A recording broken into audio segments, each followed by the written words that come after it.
Selling सीखने के लिए। तो जो सेलिंग सीखेंगे तो उससे हमारे जीवन में क्या बदलाव आएगा?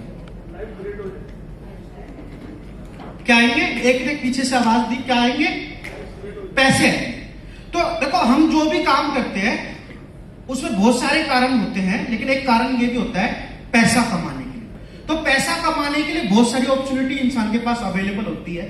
तो अभी रिसेंटली इस साल या पिछले साल किसी ने कोई नई गाड़ी खरीदी है?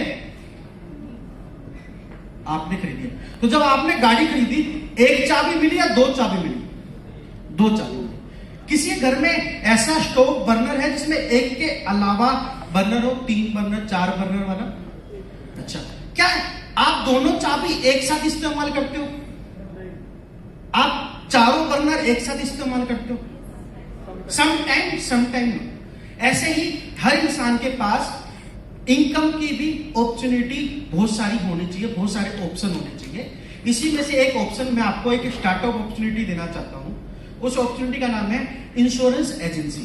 अब इंश्योरेंस एजेंसी सुन के इंसान के मन में आता है कि मुझे कस्टमर के पीछे भागना पड़ेगा या कस्टमर को फॉलो करना पड़ेगा।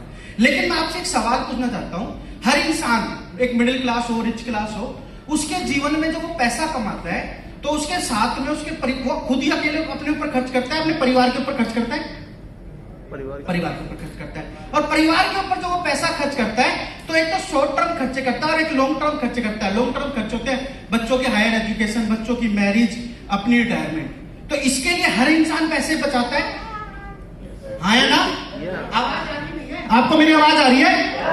तो हर इंसान जब पैसे बचाता है तो कहीं ना कहीं पैसे बचाता है। तो इंश्योरेंस एजेंट का काम अब वो नहीं है कि पहले होता था कि पीछे पड़ जाओ, पीछे पड़ना नहीं। इंश्योरेंस एजेंट का काम है अवेयर करना, आपको उस कस्टमर को अवेयर करना कि आपको अपने बच्चे के हायर एजुकेशन के लिए पैसे क्यों बचाने चाहिए, कितने बचाने चाहिए, क्या क्या आपके पास ऑप्शन है। नहीं बचा पाए तो क्या होगा, अगर बचा लिए तो क्या होगा, आपने उसकी मैरिज के लिए क्या प्लानिंग करी है, अपनी रिटायरमेंट के लिए क्या प्लानिंग करी है। और ये सारी चीजें बताने के बाद अगर वो आपसे बाय करने का फैसला करता है तो क्या ये आपका फोर्सफुली डिसीजन है या उसका खुद का विलफुल डिसीजन है? विलफुल डिसीजन है। और विलफुल डिसीजन में क्या मैंने उसको पीछे पड़ के सेलिंग करी या मैंने उसको अवेयर करके सेलिंग करी? अवेयर करके सेलिंग करी। और अवेयर करके सेलिंग करने पर अगर मुझे पैसे मिले तो वो अच्छे हैं बुरे हैं?